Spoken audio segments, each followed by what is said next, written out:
Yeah, I know.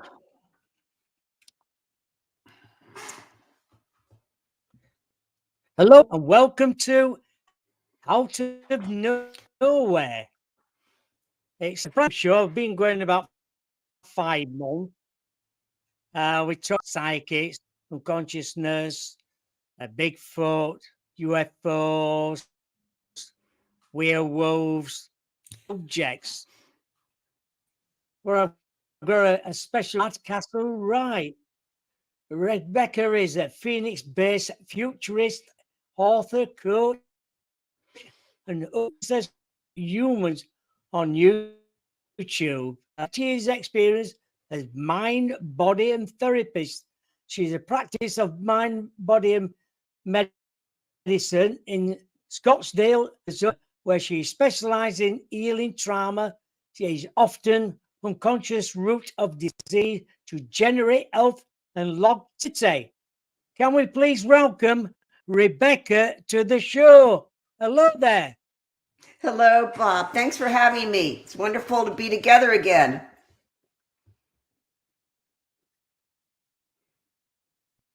It is. It's been 2 years. I think it was 2022 or something like that, February. I've just Oh, had a quick wow. look. Yeah. I know I want to talk about, can you define Exconsciousness? Sure. So No, what does it exoconsciousness. mean? Okay. I'll just give the listeners a little background as to my experiences, and then I'll define it. So I Yes, was please. a Yeah. child. I was a childhood experiencer, and that started about cognitively being aware of it about the age of 3, which is very common. 3 or 4 is when a lot of childhood experiencers get conscious knowledge of their experiences in childhood. Some start later, but often you hear 3 or 4 years old. And I had a great deal of childhood experiences, and very psychic as a child. And so then I kind of moved through my life carrying this, this gift, I suppose you could call it, with me through my life. And then in the 90s, I moved from the Midwest to Phoenix, Arizona. And that was the first time in my life that I had the opportunity to actually be with other experiencers. And so I was in an experiencer group and just outside of Scottsdale, Arizona, and Phoenix, Arizona. I was reading a lot of books at the time. In a sense, I would say that my experience was maturing. So I was a mother with children, had responsibilities, had work responsibilities. I was a single mom at the time, and I was talking with other experiencers. I was reading a great deal of books and articles, and listening to people talk about ufology, many of the things that are coming up today in that whole disclosure dialogue. But for me, it was always about personal development, about consciousness, about the self experience. And so, given all that reading that I was doing simultaneously, I was also having a great deal of contact in that time. And I mean, a great deal. So and some of it was tracking back to Yeah. what had happened in my childhood. And I was getting a view of that as an adult. So that was very important to me. And so one morning, my alarm clock went off, and I kind of hit those old time radio alarm clocks that you can hit the snooze button. So I hit the snooze button, and I fell back on my pillow, and I remember thinking, oh, I've got to get up. I have to get to work. I have to get the kids to school. I need to pack lunches. I have all these responsibilities. I just need a couple more minutes. I laid my head back down on the pillow, and immediately this word exoconsciousness came into my body. It didn't just come in my mind. It was like a whole somatic um, uh, experience. In the Bible, they talk about the word becoming flesh. And I would say that word exoconsciousness was not just in my mind, it was not a telepathic experience. It was a full body experience for me of that word. And it was as though all of those childhood experiences combined to what I was going through then as an adult, it's like they all coalesced around this word. And at that time, I understood that this was to be my work in life, that I was to bring this word forward. And now it's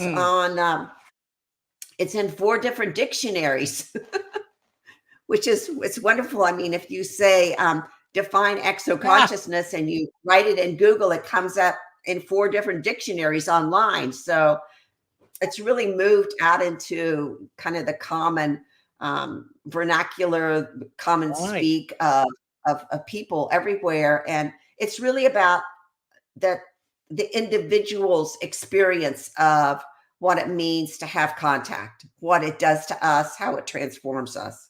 So I define it as the innate. So by innate, I mean that every human has this ability. Every human has exoconscious ability. So I define it as the innate ability to connect, communicate, and co-create with extraterrestrials, multidimensionals, and also spiritual beings.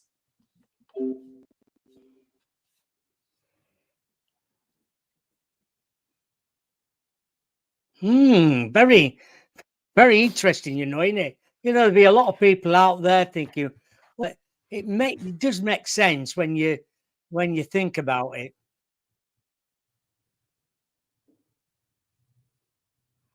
When you Well, talk about, go on, oh, I was just going to say, really, it does even make prior, sense.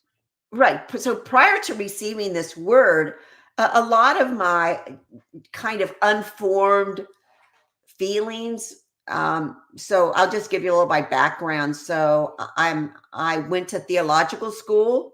So I was a university ecumenical chaplain for about 15 years, and I taught at the university. I was the chaplain at the university, and throughout much of my life, I had been in touch with the fact that humans have this psychic ability. They have this ability to connect with, Buddha or Jesus or Muhammad, or whoever your representation of your religion is, as well as to connect to God.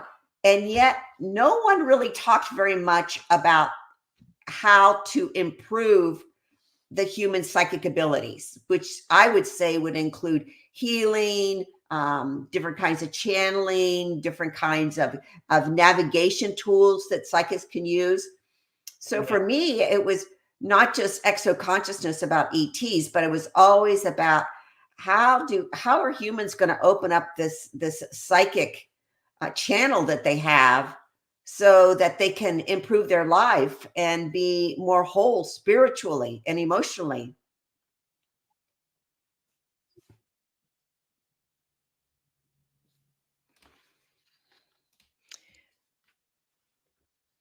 Who is an ex-consciousness human?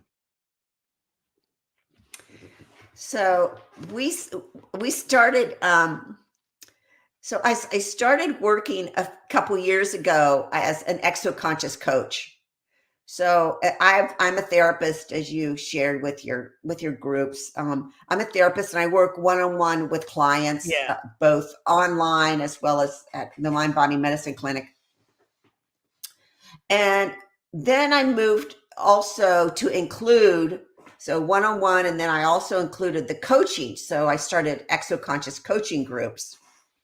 And as I started that, I really became very deliberate in laying out questions as a coach that I would ask people to help them integrate their contact. and what their contact meant to them. And I began to see that one of the issues in contact is how we stay mentally healthy and balanced through contact. And because it's very easy to just kind of like, I'm living in 5D, I'm living with the ETs, and you can get into a very kind of avoidant situation emotionally like that, where you're just avoiding, quote, real life. And so one of the ways that I expressed that was I started using the term exoconscious humans. And I wrote a book called Exconsciousness Humans because I saw that there was a coming issue. So the full title of the book was Exconsciousness Humans: Will Free Will Survive in an Increasingly Non-Human World? So what I was doing, I was comparing, this is what an exoconscious, psychically evolved human looks like, and this is what a robotic AI transhuman looks like. And what it actually ended up doing was grounding a lot of my work into the fact that, yes, we're having contact with extraterrestrials, multidimensional, spiritual beings. Yes, we are psychic, and we are also human. And because of that, we have human free will, we have critical thinking, we have discernment, we have all of these tools that we can use to begin to do what I call exoconscious human co-creation, where we're more of a developed, integrated human who is working with these psychic abilities, these communications from extraterrestrials, and deciding and making a decision as a human how to move forward and how to implement these, because the humans are the ones that live on 3D. The ETs don't live on 3D. Well, some may, who are hybrids, but if angels don't live on 3D, they need some kind of human 3D connection to implement this vision of a spiritual wholeness.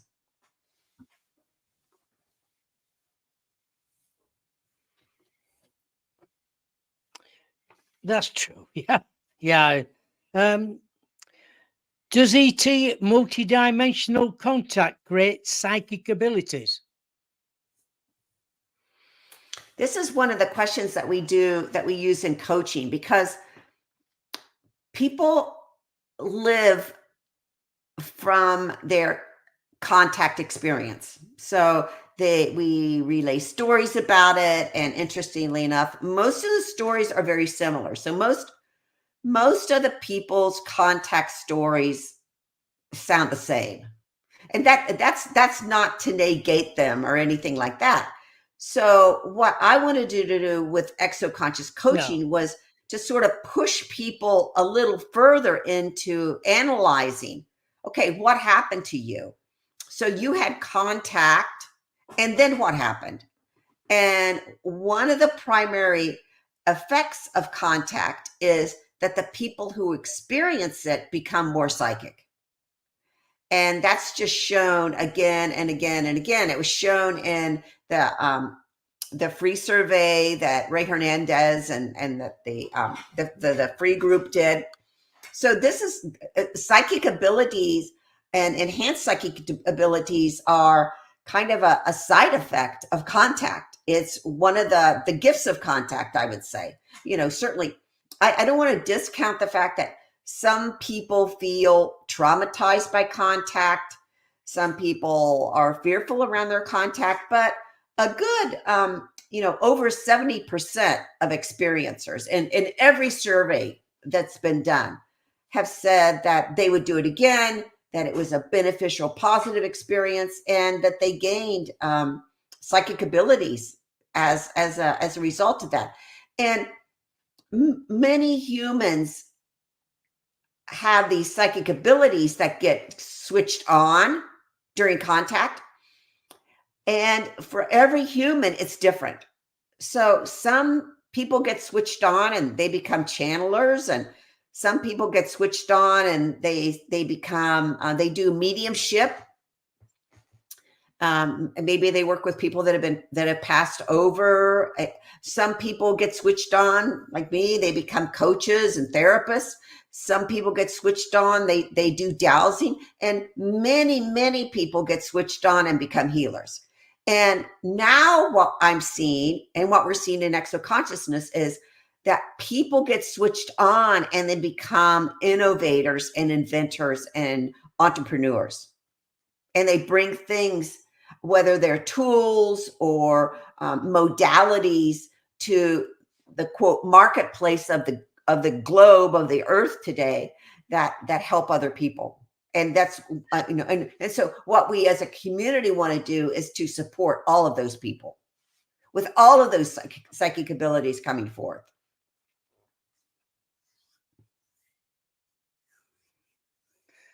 I know, we talked a little bit about this. You defined exoconsciousness as beyond the brain. What does that mean?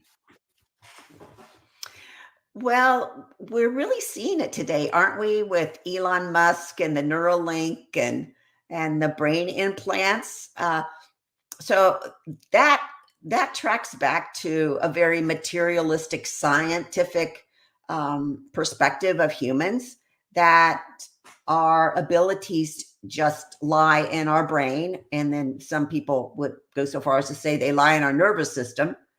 So, so material science wants to fix all of the human problems. So all of the human conditions, addiction, mental illness, Parkinson's, any kind of quote brain-centered issue. They want to go in and they want to tweak the brain to fix it.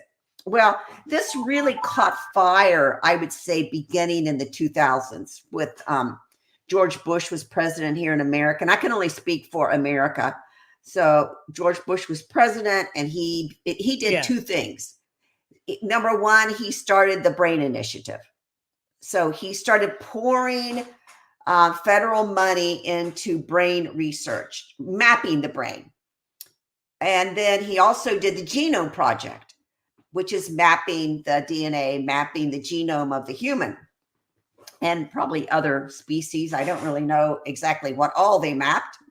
We probably won't know. And then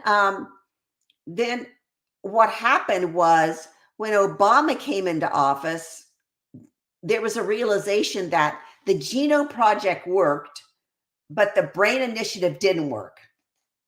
And so they started modeling the Obama Brain Initiative, a new political initiative after the Genome Project. And that's where we have all this, ability to identify all these neural networks in the brain and how they operate.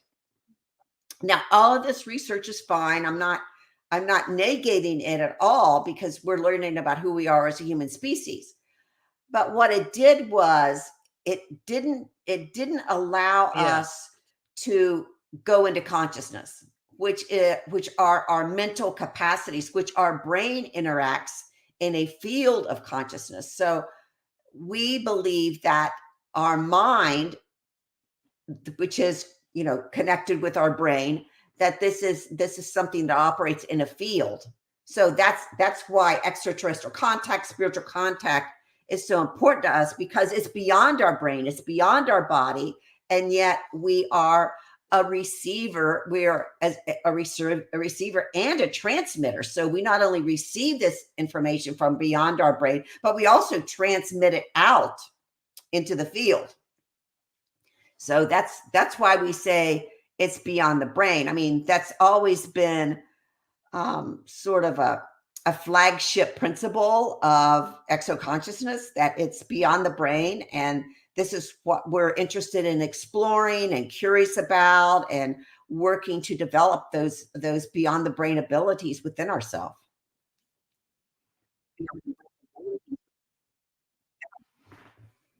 Well, Alton's just asking a question. Hi, Rebecca.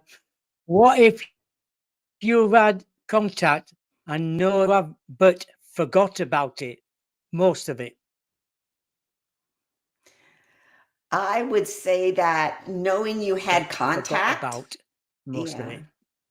Yeah. So if you know you've had contact, it's really up to you as a human. So I would say, as an exoconscious human, then the ball is kind of in your court, Allison. I would say find a practitioner that you're comfortable with, maybe a QHHT, Dolores Cannon type trained hypnotherapist to go into these questions, or develop, or independently. A lot of people just start building meditation practices, music practices, yoga practices, anything that will help your body kind of relax and be open to the knowledge that you're ready to bring forth.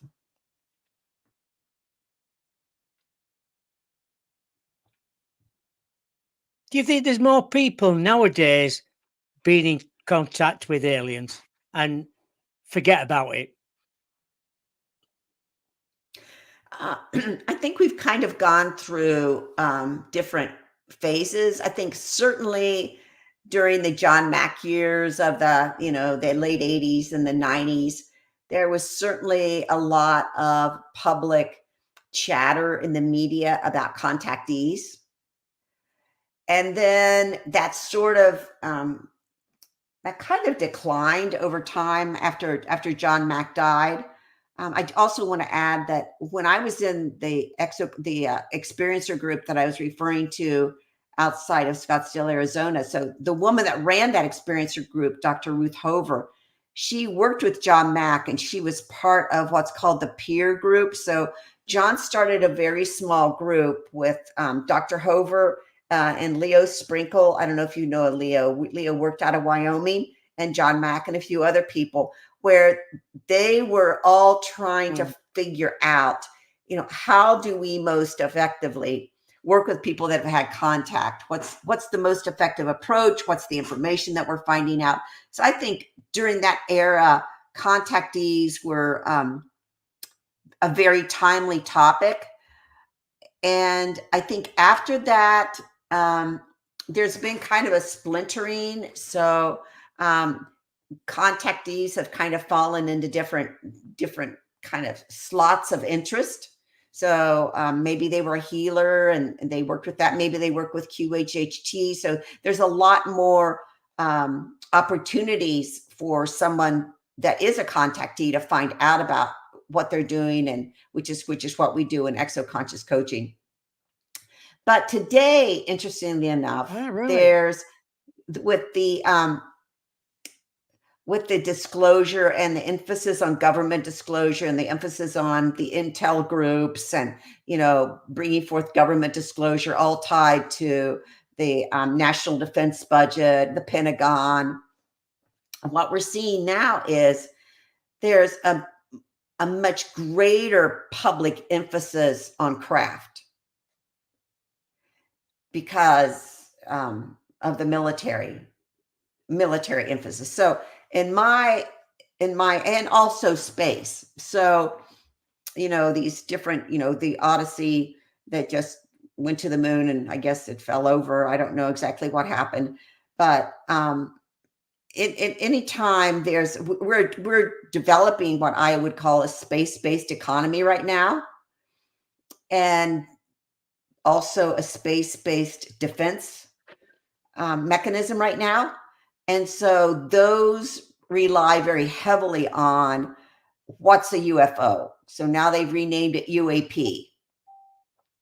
And they've renamed extraterrestrials non-human intelligences. So anything can be sort of thrown into that bucket. So, but then again, on the other hand, Hollywood has picked up a lot of interest in the paranormal, the interest in, unfortunately, sometimes like from the horror movie aspect, kind of sensationalizing experiencers rather than listening to what they really had to say. So there's just been different, we're in a different time right now. And that's why I think our exoconscious community is really important right now, because we're we're really holding a very powerful focus that we're experiencers, and we call our experiencers that we are dealing with, oftentimes we call them extraterrestrials. We identify them, and we identify things within ourselves that we're that we're dealing with and how we've changed. So if you think back to 2017 with the New York Times, that's when really the first public discussion of UFO as UAP became prominent. I think it was December 2017. So what happened there was, it was all headlines about a threat. So UFOs are a threat. And it went on to describe, different involvements of Harry Reid and this group that was supposedly studying UFOs. Well, that's still up for question. That's still being examined by people with FOIA requests. And we at the time, as a community, actually wrote a press release in response to that and said that as experiencers, we see the extraterrestrial presence as an opportunity, not a threat. And that's where we stand today.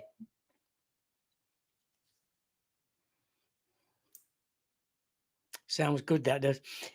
Is free will possible when surrounded by space communication infrastructure of full spectrum? Donny Minigal. Yeah, that full spectrum dominance was a military term. So when you're talking about weapons in space, or space defense, or space force, you're really talking about a geoengineering type of situation where you're looking at satellites, you're looking at HARP and the ionosphere, you're looking at CERN and the underground geomagnetics of the Earth, you're looking at chemtrails, you're looking at different movements of chemtrails across the Earth. So this whole system it's holistic. It's a holistic system.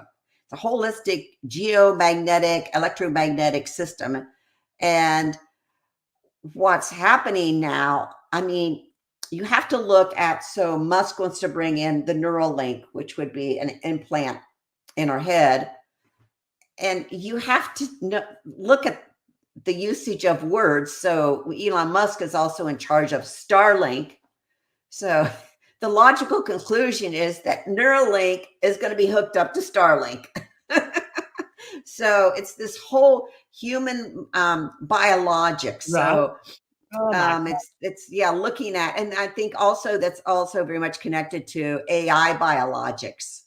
And moving AI into some kind of a human type organism.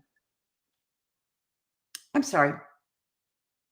What do you think about using AI then? What do you think about using AI? Well, I think we're kind of past that question. I don't think that you can, as a human on Earth today, I don't think that you can take AI out of your human experience anymore. I think it's a moot question. I think that so much of, whether you're applying for an apartment or applying for a job, or even interviewing for a job, now AI is doing the interviewing. So not just looking at your resume and selecting you, but they're also doing the interview. There's AI interview tools that are being used, not to mention your bank account, not to mention, when I go on social media and comment on Twitter or whatever, the algorithms are deciding whether or not I'm shadow banned or I'm pushed forward, or how my information lands in the public arena. I don't, I mean, you go to the doctor and all of your medical files are put into algorithms. So I don't think that you can say, oh, I'm going to live a life without AI. I think that's totally impossible. So after writing that book, Exoconscious Humans, and I wrote it while I was in Washington, D.C., working for Dr. Edgar Mitchell. And just when you're in places like DC, people start dropping information on you. Well, I'm very friendly, talkative, and people tend to tell me things. And so all of a sudden, this is like 2014, I'm like, oh my golly, this, what we're looking at with AI, this and transhumanism and robotics, like this is a real thing. And so I just kept researching and researching. And then Dr. Mitchell subsequently passed away. And so I moved to Arizona. And really, Bob, I was very traumatized by the information because nobody was talking about it. I didn't really have anybody to talk to about it. I'm like, I'm learning this information. It's really important. This is going to happen. And everybody was like shut down to it. And so I got as a mom and a grandmother, like I got very traumatized by this information. So I just, fortunately, when you move, so I moved from Washington, D.C. back to Phoenix, Arizona. And when you move, and we ended up moving twice, you get so busy that you kind of intellectually and emotionally integrate this, and your trauma just gets lived out. It just gets lived out, and it lessened and lessened. And so I sat down, I put the book together, I sent it off to the publisher. This is about 2020, I think it was. I knew then the COVID was coming. I had all of this stuff in the book, the vaccine passports, everything. I had all of these different mechanisms because I had researched it. I knew what was coming. I send my book out to the publisher. He goes, okay, I'll publish it. But he was so funny. He goes, Rebecca, nobody's going to read this book for 3 years, but I'll publish it anyway. And sure enough, only now is it a public conversation. So, so now I'm looking at, okay, this has been going on for me. We're in 2024. So this has been going on 4 years for me. And so what does this mean today? I think today more than ever, our exoconscious community has to hold that space of natural consciousness, natural human consciousness, and not let us lose that with implants or genetic engineering or any type of engineering that's going on around us in our space or in space. And so I feel more than ever the call that we don't even understand human DNA. Maybe we took it apart and maybe we know the pieces of it, but I don't know that we know the workings of it. And I'm not willing to give up my mind and my consciousness and my brain and my heart and my body to robotics. I'm not willing to do that because that is all too precious for me as a human.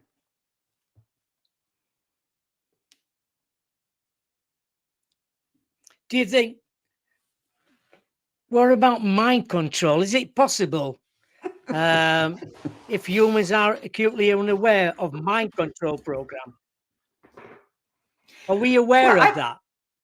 Yeah, well, I've always taken the stance that if you're an experiencer like Allison who typed in, if you're an experiencer and you haven't familiarized yourself with Mockingbird and MK Ultra and these different, Bluebird and all these different mind control programs that came out by the government, and not just the United States government, but really governments all over the world. If you're not familiar with those mind control programs, as well as the drug programs, the LSD programs, marijuana programs that went along with that, if you're not familiar with that, if you're not familiar with what happens with these Havana syndrome programs that are happening, electromagnetic impulsing, if you're not familiar with the fact that your dreams may be hacked into, then you're only seeing a part of life. You're only seeing a very narrow part of reality. So mind control now has moved from, very specialized, CIA, MK Ultra programs now It's moved into, because of DARPA and research coming out of places like DARPA, it's moved into social media. And now you have to really think, I'm reading this, I'm seeing this information. Is it true? Is it artificial? Is my mind being controlled? So now we're talking about massive global mind control through social media. On top of that, we're talking about massive mind control through electromagnetics in the earth. So CERN uses probably more bandwidth of computers than any program on earth, and it's sovereign, so nobody can ask what it's doing. And my guess is they're probably running psychological experiments, not to mention chemtrails and all of the chemicals in the chemtrails. Are they affecting us psychologically? So, and not to mention are the pharmacological drugs we take. So, mind control, that's a mute question today too. It's like, well, it's here. We're always going to take drugs because it makes money. Yeah. But it does more than make money. It controls the consciousness of the earth.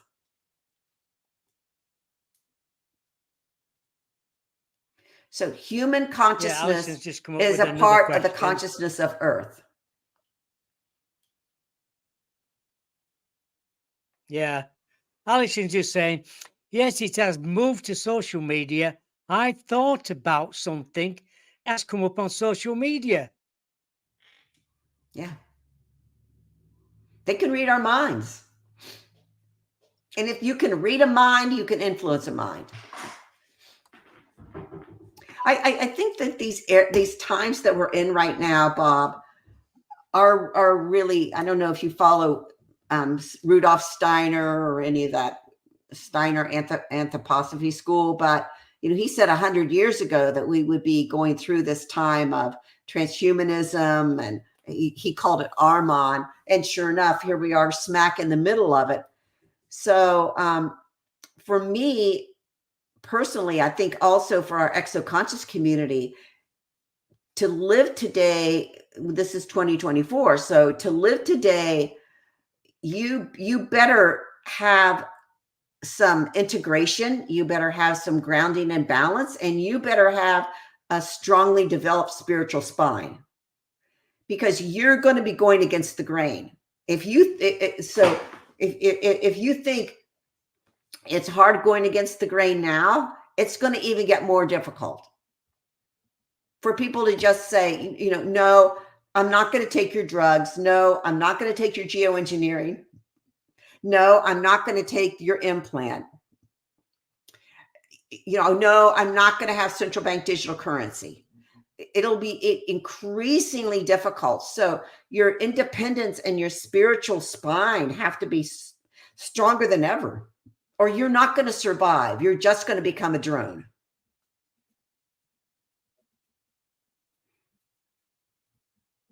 Yes. How do you see the future then for mankind? I think there's going to be a separation of timelines. And I think we're already in the midst of that right now. I think that timeline has already been broken apart. I think that the majority, probably 90% of humanity, 85, 90%, is going to go on the timeline of transhumanism. And I think they're going to become one with a machine. So they're going to be a machine mind and a machine body, and they're going to give their minds over to satellites and to algorithms, and they're just going to forfeit that, and they're going to default to AI. They're going to default to technocracy and the way that money's spent and the way money's moved through the earth. And then I think we as exoconscious humans, we talk about this in our community, where we're developing an exoconscious timeline for the survival and advancement of natural human consciousness. But you have to do these things. It's like we're past the point of, I'm going to be this independent thinker. I'm going to bring this information forward, and I'm going to be the guru. No, that doesn't work anymore. That's just silly because things have gotten way, way, way further along. So the individual now, I think what's going to happen is in the future, we're going to have small communities of people that are on this other healthy natural human consciousness timeline. But they're going to have to be in the community. They're going to have to learn how to trust each other. They're going to have to learn how to work together. All of this is extremely important, and it's a new day. We're not going to have these savior figures that fall out of the sky on top of us, or get birthed by DARPA or something to front load the newest program. Humans are just going to it's not going to be easy, but it's going to be I would say in the end that the exoconscious timeline is going to birth advanced humans, very different advanced humans than a human who takes the transhuman path. Do you think we'd ever have FEMA camps then, where they'll take us into these camps? They've been talking FEMA camps in Arizona since the early 90s. I've been hearing about the FEMA camps. I don't know that I believe that. I don't think they need a FEMA camp. They don't need FEMA camps because, they've got robotics and they've got chips and they've got, they've got genetic engineering. They've got genetic medicine. They've got social engineering on social media. You don't need a FEMA camp. Everybody is already identified.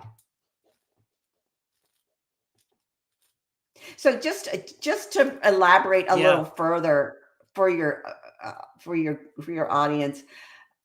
So an advanced exoconscious human would have natural affinity to living a psychic, cosmically connected, earth connected, interplanetary connected life, using their psychic abilities, advancing their health in a natural, organic way.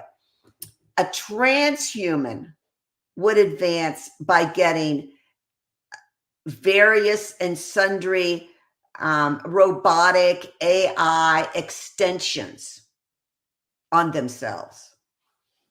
And that will be the path that most people will choose.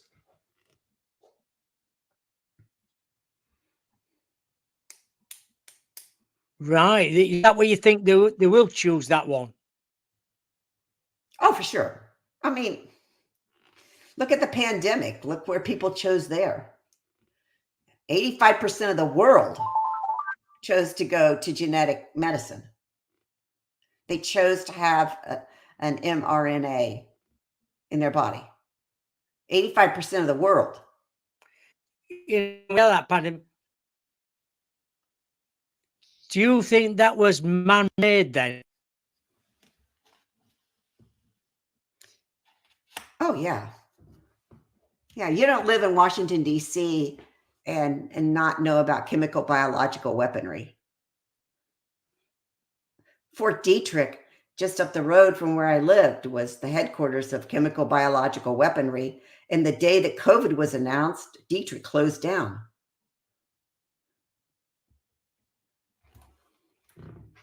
Oh. Yeah, it just makes you wonder, doesn't it? Why? Well, that, and I also, so I speak on this some, and I also, researched into the patents for the development of the vaccine, the development of the virus, and who was doing it, and who was doing it in conjunction with what, and what were the brain. Then there were brain to computer patents that are available to look at.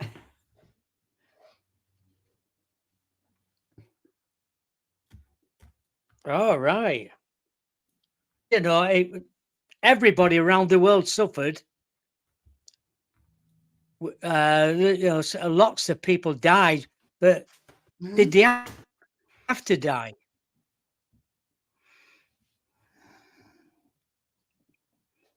I don't think so.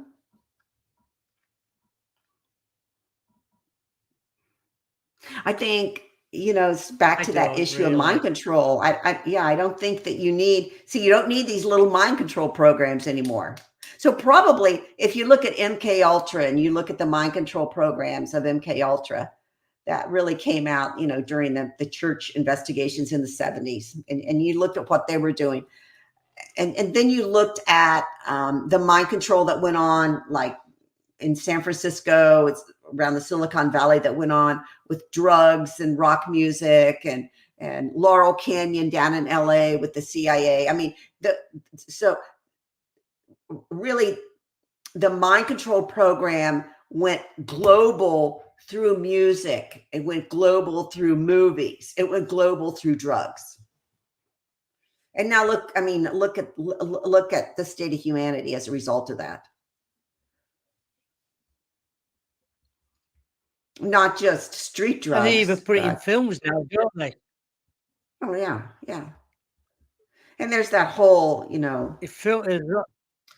messages sent below the sensory level that you're picking up. I mean, we don't have a TV in our house. We got rid of our TV about, I don't know, 10 or 12 years ago. So, yeah, we don't really watch those, watch that medium.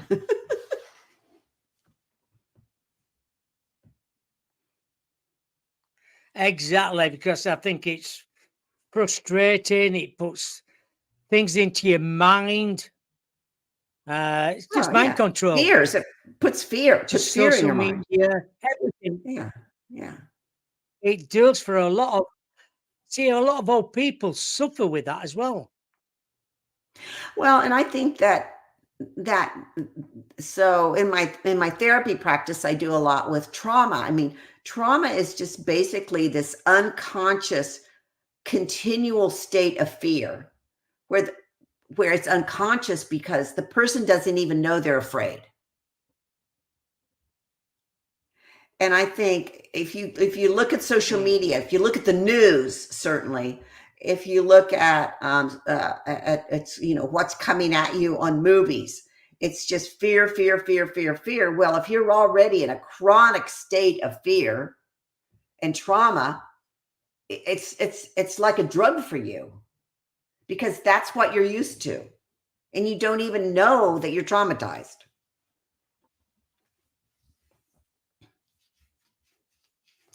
When we're thinking about all this, what about the children what are growing up quite young? They've all got something wrong with them these days. A lot of these young children. Where do you think that's come from? I think a lot of that's, medicine and taking things. I know when my kids were little, I think they took 7 vaccines, and now a kid today gets over 70. 7 to Yeah, 70. yeah. I mean, that's just, just as a mother, I'm like, Crazy. yeah. And I'm not anti-vaccine. I'm not anti-vax. I mean, my kids did get some vaccinations, but certainly nothing compared to, what's rolling out today with them. It's hard being a parent today. And it's hard standing up to a medical establishment that's built on vaccinations and drugs. And it's hard, and it's hard for the physician.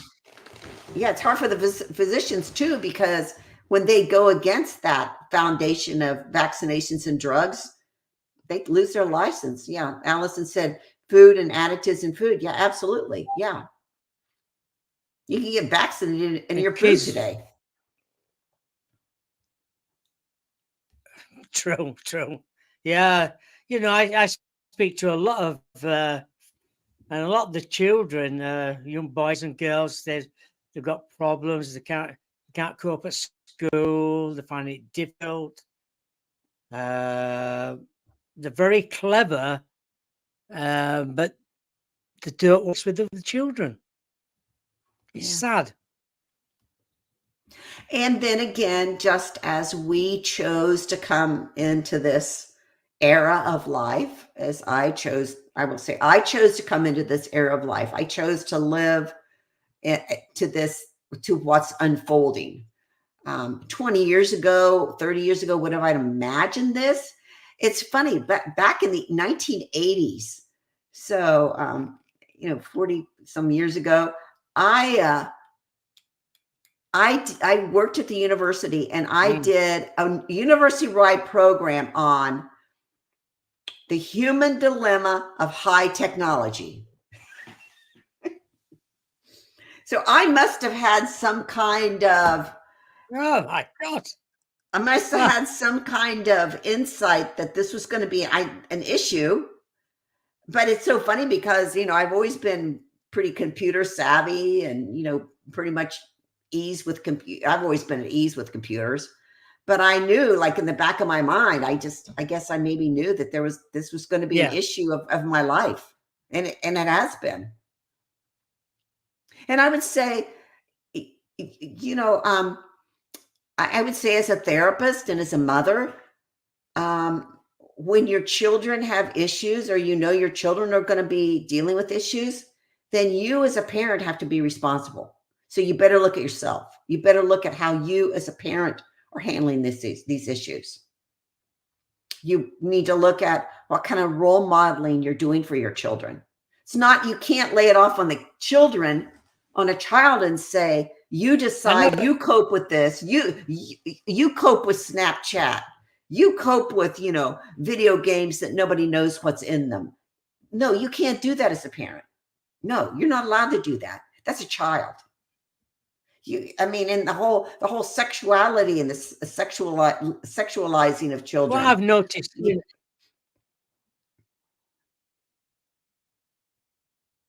Go ahead. Well, a lot of young'uns now, to keep the parents say, shut up, and they give them food with that. Yeah. What's all that about? Yeah, it's hard. It's hard being, I have kids that are parents today. I'm not cutting them a break. They have a lot of challenges. So, and I think a lot of a healthy response in a child is given when they're growing up. Not that, I wasn't the perfect parent. I wish I would have been, but, at least I try to give my kids something, some way to, some morals and ethics to maneuver through this, some spiritual guidance to maneuver through this. Yeah. I know Alison's just saying, children are being brought up in at computers, iPads, etc. No socializing. Well, part of this is this is called social engineering. So we talked a little bit about geoengineering, CERN, chemtrails, like food additives would be geoengineering, satellites. So what Alison's bringing up here really is social engineering. So if you want, humans have an innate need to attach. So we attach and become dependent. We're mammals. So we're inside our mother's womb, and then we're born. And for about 3 years of our life, we are absolutely dependent. We are dependent on that mother or that father, that we're going to survive, because we're mammals and we don't have the capacity to survive. We're not like the bird that flies out of the nest. Okay. So we're very dependent. And because of that, we seek attachment to feel safe. Now, if you want to turn a child toward the transhuman path, you want to turn into the AI robotic path, you put a computer or an iPad in front of them. So they become attached and dependent to a machine. And that's very powerful.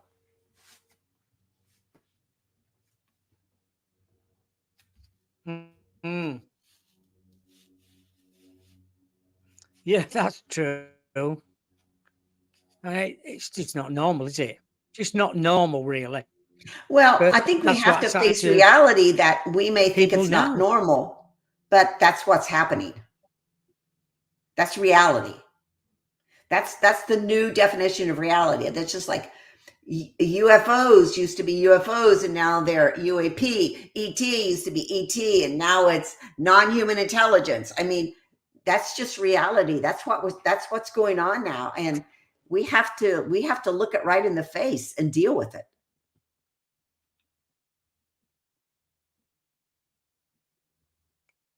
How do you see the future? What you're looking into in the future then now? Have you got other plans? Well, I think that really primarily what we're looking at is strengthening this exoconscious community psychic abilities to the extent that we can each individually operate as a sovereign human and be able to make critically thought out choices and judgments, to be able to discern what's a fake reality and what's an organic, natural reality. So I know a lot of people are like pushing, we live in a simulation. No, they're pushing that because they want us to live in a transhuman robotic simulation. We're living that transhuman robotic simulation is a dissimulation. It's artificial.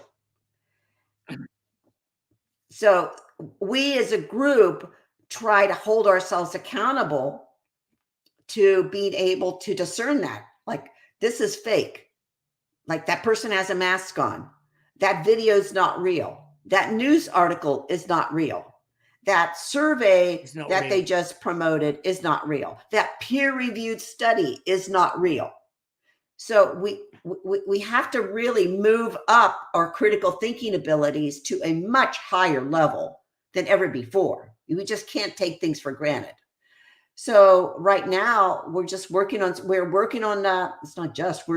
strengthening our community so that we can, become a trusted sounding board for each other.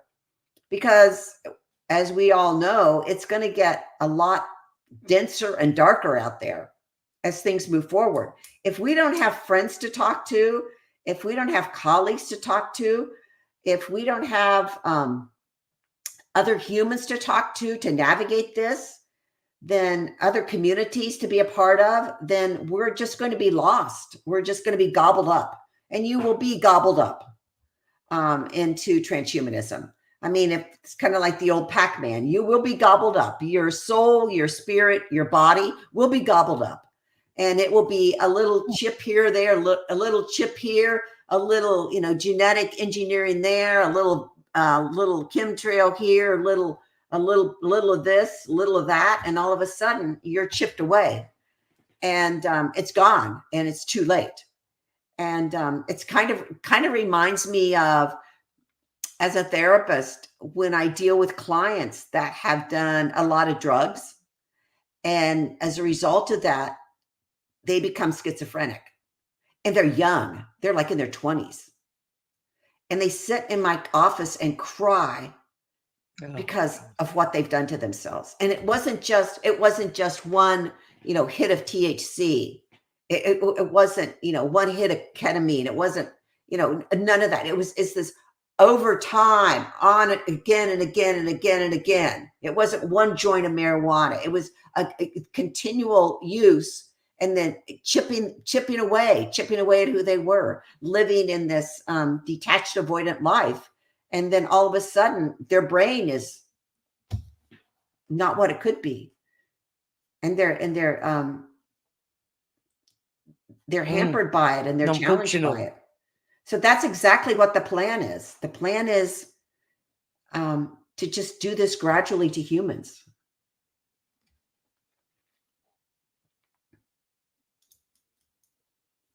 Sad. Very sad. Well, I don't know that it's sad, but it's real.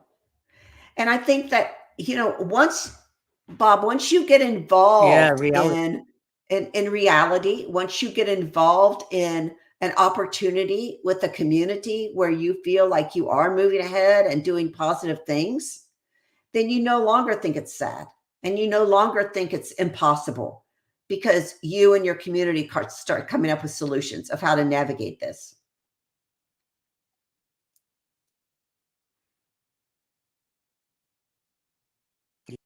That's true. We're about come to the end of the show. If anybody wants to get in touch with you, and where can So my website is exoconsciousness.com, or you can just look up my name, Rebecca Hardcastle Wright. We also have a YouTube channel, which is Exoconscious Humans YouTube. And we're also on Substack. So my Substack, our community Substack is Rebecca Hardcastle Wright at Substack. And you can get information on our YouTubes, information on what our community is doing through that Substack. And the other thing we're offering now is if you join our Substack and you pay $8 a month, you can join us monthly for Exoconscious coaching. So you might find a community through that by subscribing to our Substack.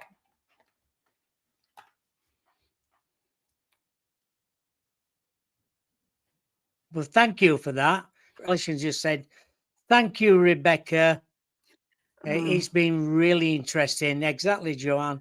Listen to the song by Thanks, Queen Alison. Machine or Back to Humans. Freddie was on this in the early 80s. They're about. And John just said, this has been a brilliant show. Oh, thank you, Joanne. Thank you. Well, thank you, Rebecca. Thank you again for coming on the show. Everybody's been interested in it. Good to see you again. It's a very interesting subject. Yeah, it is. Yeah. Yeah, it's nice to see you again. It's been a while. It's been too long. But you take care. Thank you. Send us some of them names from your show, and I'll look them up. Oh, yeah, I will do that. Okay. Yeah, if you have any questions, just get in touch and let me know.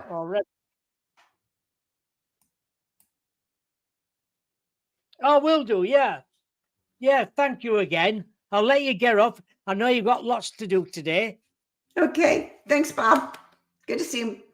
And goodbye to everybody. Thanks for tuning in. Bye. Bye-bye. Bye.